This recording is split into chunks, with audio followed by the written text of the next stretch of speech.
Hello everybody, my name is Tommy Byrne and I'm tutor here at the Irish Whisky Academy at Midleton Distillery, the home of Jameson whisky.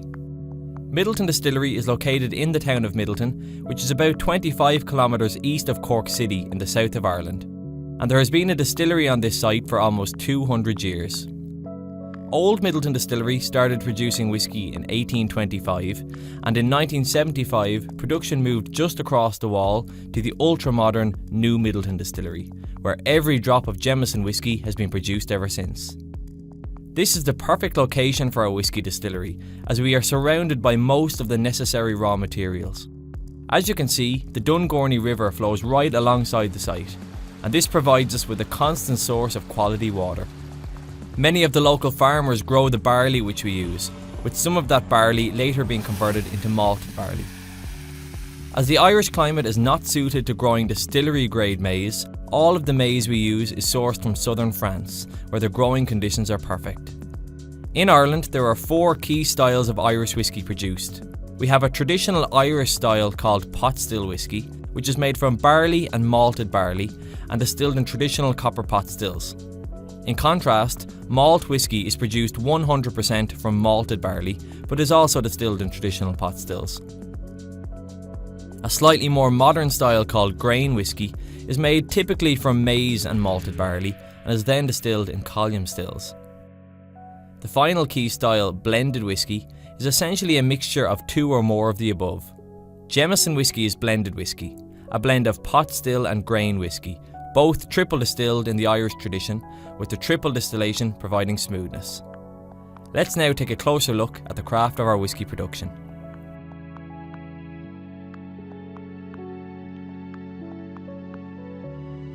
Pot still whisky is the traditional Irish style of whisky, made from unmalted and malted barley.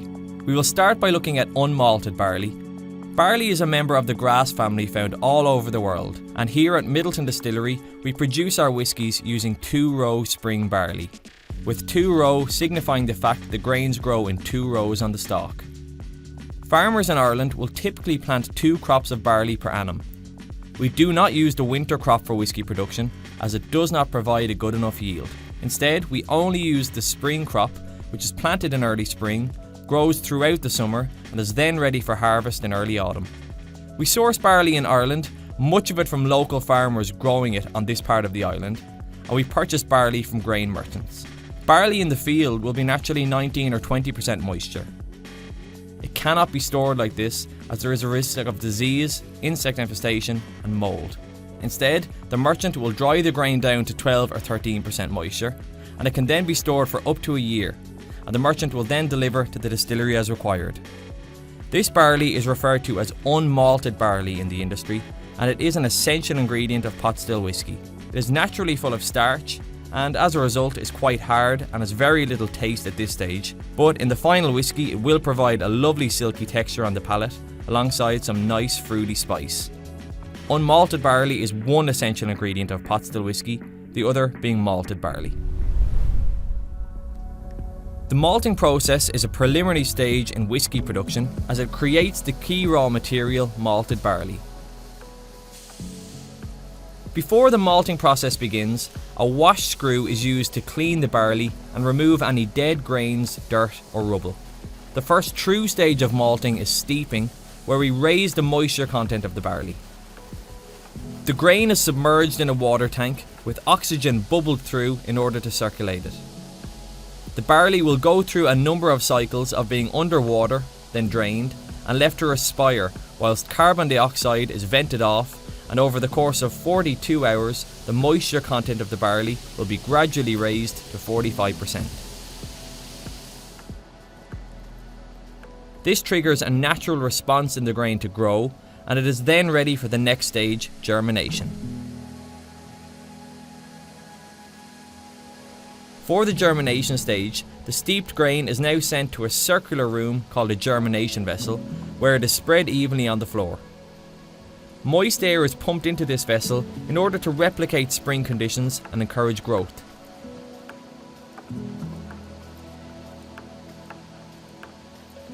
Natural enzymes within the grain are activated, and they begin to break down the natural starch into sugars such as maltose and glucose. These sugars are then consumed by the grain in order to grow. Proof of this growth is visible in the form of rootlets, and the maltster will inspect the batch to ensure consistent growth among the grains. Importantly, we do not want the grain to sprout into a new plant, so to prevent this, we now send this green malt to the final stage, kilning. The kiln is another circular room with a vented floor, over which the green malt is spread. Hot air is blown through the floor in order to gradually dry the grain down to 4% moisture, thus stopping its growth. With hot air as opposed to peat smoke being used in the kiln, the malted barley does not have the smoky flavour typical of Scotch malt, but rather a natural biscuity and nutty profile. Feel free to taste your sample of malted barley to note the sweet biscuit flavour. Now that we have seen our two key grains, let's look further into the whisky production process. The first true stage of whisky production is brewing, which in itself has multiple steps: milling, mashing and filtering. For the milling stage, we use 2 hammer mills to mill our unmalted barley and our malted barley from whole grains into fine flour called grist. Our next stage is mashing, where we mix 60% unmalted and 40% malted barley grist together with hot water to form a mixture called mash. This mash is stirred and heated within a tank called a mash tun, and over the course of 2 hours, enzymes are converting starch into sugars. To ensure the efficiency of this conversion process, we take a sample of the mash and test for starch using drops of iodine.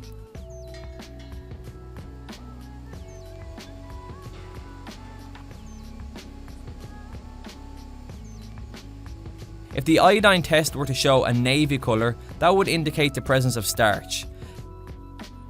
However, here we can see an orange colour, indicating we have sugars as required.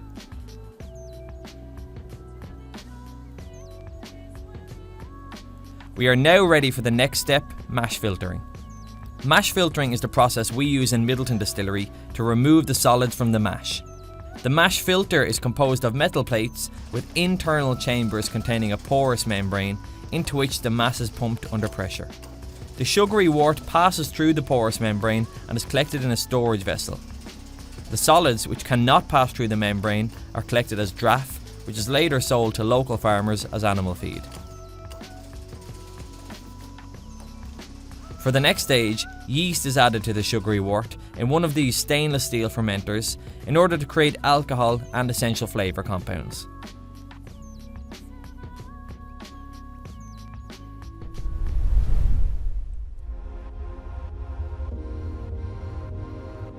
Yeast. What exactly is it?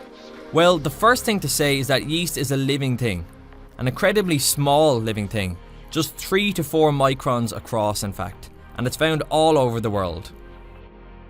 Of the 1,500 or so species known to man, Midleton is only interested in one, Saccharomyces cerevisiae, but we'll just call it distiller's yeast. Now, before it can be used in the all-important fermentation process, our distiller's yeast must first be propagated in a bub tank. Here, it's mixed with water and a little wort or mash, which provides our precious yeast cells with all the sugar, mineral nutrients and nitrogen they need to multiply 1,000,000-fold. 6 or more hours later, the yeast is primed, propagated and ready for action. Next up is the fermentation tank, where our propagated yeast is added to the wort or mash in the tanks. For the yeast to thrive, the conditions need to be just right, slightly acidic, measuring in around 5 on the pH scale. As the reactions inside the fermenter take place, its temperature is monitored to ensure it sits between 26 degrees and 32 degrees centigrade. It's now that the yeast really gets to work, consuming all the fermentable sugars and other nutrients in the wort, and creating roughly equal amounts of alcohol and carbon dioxide in their place. It's a labour, not to say yeast intensive process, with every gram of yeast equating to around 10 billion yeast cells. And we use a lot, each and every one of which, once they gorge themselves on the nutrients, dies. But it's all in a good cause, because after roughly 60 hours fermentation is complete, and we're left with a fruity beer or wash at roughly 10% alcohol by volume, and we're ready for the next stage, pot still distillation.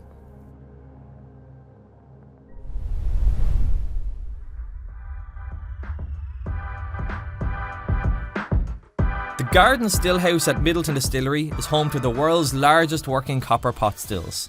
Each 80,000 litre capacity still is handcrafted from copper, which helps to purify the spirit by removing unwanted compounds such as sulphur. These pot stills are essentially giant kettles, where liquid is heated inside the pot, causing the various components to boil. As these various components evaporate, they rise up through the neck of the still and enter a condenser, which condenses them back into liquid form. As part of this process, undesirable compounds are left behind, thus refining the spirit. At Middleton Distillery, all of our spirit is triple distilled in the Irish tradition. We start with wash at 10% alcohol by volume in our first still, and finish with pot still spirit at 84% alcohol by volume after the third distillation. This clear pot still spirit is fruity, spicy and silky on the palate. Let's now look at pot still triple distillation in detail. Pot still distillation is the traditional method of distillation using copper pot stills. Distillation is the separation of liquids based on their volatilities or boiling points. Key boiling points to note here are water at 100 degrees Celsius and alcohol at 78.5 degrees Celsius. All of our whiskies are triple distilled for smoothness in the Irish tradition, with each distillation refining the liquid. Our starting liquid is wash at 10% alcohol by volume. We heat this wash inside the first or wash still, causing the compounds to evaporate, rise up through the still and enter a condenser, which condenses them back into a liquid. This first liquid, which we collect, is called low wines, and depending on the style of spirit we are creating, the strength of the low wines can vary from 25 to 40% alcohol by volume. These low wines are then sent into our second or faint still, where we repeat the process. Importantly, in the second distillation, the distiller will also perform cuts, where unwanted compounds and alcohols are removed from the liquid. At the beginning of the second distillation, very volatile compounds will evaporate, and these will be removed as heads, which are sent to our weak faints receiver. After about 25 minutes, we enter the heart of the distillation, where desirable compounds and alcohol begin to evaporate, and these desirable compounds will be sent to our strong faints. Coming towards the end of the second distillation, more undesirable compounds begin to evaporate, and these tails will also be sent for collection in our weak faints receiver. These weak faints will not move further in the process, but a proportion of them will be recycled into the second still during the next distillation run. Importantly, our strong faints have now been refined to circa 70% alcohol by volume, and these are sent to the third or spirit still for the final distillation, where the cuts process is repeated. The distiller will again remove heads from the beginning of the distillation, sending these to our pot faints receiver. The hearts or middle cut will be sent to our new make spirit receiver, and the tails will also be sent to the pot faints receiver. Similar to the weak faints from our second distillation, the pot faints from the third distillation will also be recycled back into the third still in our next distillation run. Most importantly, we now have our new make pot still spirit at circa 84% alcohol by volume. This is a clear liquid that is fruity, slightly spicy and has a silky texture on the palate. So far, we have seen how we produce our pot still spirit, but before we see how that legally becomes whiskey, we must look at how we produce our grain spirit, beginning with the brewing process. The first key difference here relates to the raw materials used. Our grain whiskey is made from malted barley and maize. The malted barley is all Irish and produced in the exact same manner as we've seen in the pot still whiskey section. However, the Irish climate is not suited to the growth of distillery grade maize, and as a result, we must import all of our maize from abroad, and we import all of our maize from France. Both of these grains are first milled into the fine flour or grist. The maize grist is then sent through a low temperature cooker where it is heated to 88 degrees Celsius in order to expose the internal starch. It is cooled and the malt is added, with the mix further cooled to 28 degrees Celsius before being sent to the fermenters. Here again, we use our Saccharomyces cerevisiae yeast strain to ferment our sugars into alcohol. As maize has a higher sugar content than barley, this process will take slightly longer at 80 to 100 hours, but the final product here is called beer and is 12 to 15% alcohol by volume. Let's now look at how we distill this beer into grain spirit.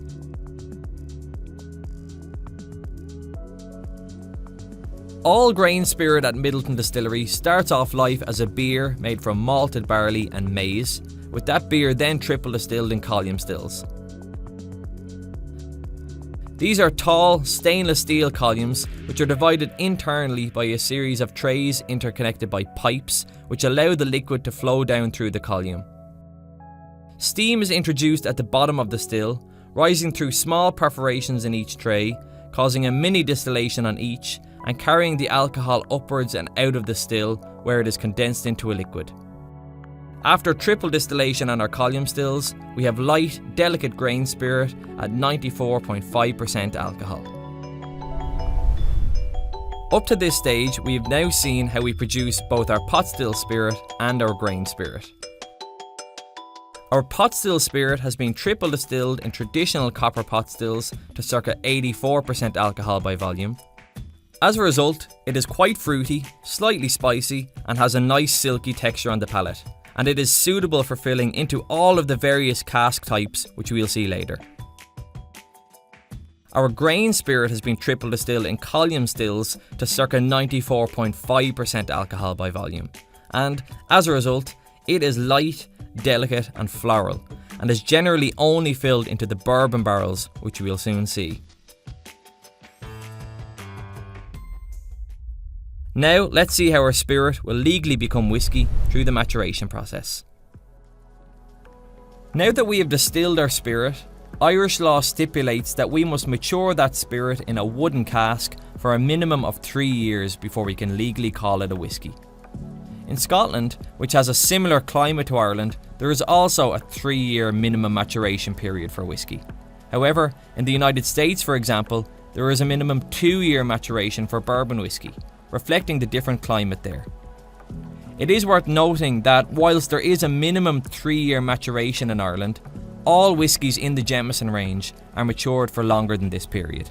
Another important aspect of the law relates to the casks which must be used for maturation. In Scotland, to mature a single malt, and in the United States to mature a straight bourbon, an oak cask must be used. However, the Irish law was left a little bit wider in definition, requiring that a wooden cask such as oak be used. This is an important difference in the law, and it has allowed us to experiment with other wood types such as chestnut, cherry and acacia wood in our Method and Madness whiskey range. These unique woods provide really interesting flavour profiles which simply cannot be found in many whiskey styles from other countries. Saying that, all Jameson whiskies are currently matured in oak casks. Unfortunately, oak ran out in a commercial sense in Ireland about 150 years ago, and we now have to import the majority of the oak casks which are used today for maturation.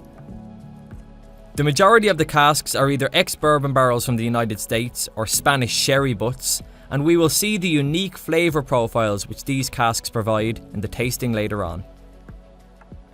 It is a key part of our ethos that the casks which are used to mature Jameson whiskey have been crafted from sustainably sourced timber, and we work with forestry managers and cooperages around the globe to ensure trees are planted to replace those which are cut down. As we know, trees grow by adding rings concentrically every year, and as a result, the timber must be cut in a very specific manner called quarter sawing in order to make a liquid tight cask. If we were to cut the timber plain sawn, you can see the cut mark is almost parallel with the grain of the wood, and this would lead to a lot of leakages. Instead, by quarter sawing, the grain is at 90 degrees to the cut mark and provides very strong timber which is not prone to leakage. Once the staves have been cut, they are then either kiln or air dried depending on the source country, and this brings the moisture content of the wood down to a workable level for the coopers to construct casks from. It's now time to have a look at the coopering process.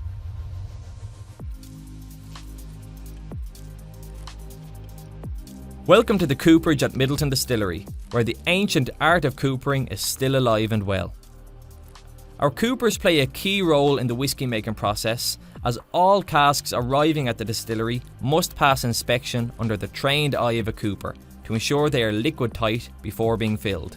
Any cask that may require repair is sent to the cooperage, where our coopers still use an assortment of traditional tools such as axes and hammers. In this way, Middleton Distillery is preserving an ancient craft which stretches back millennia for future generations. Now, let's go and meet our master cooper, Ger Buckley.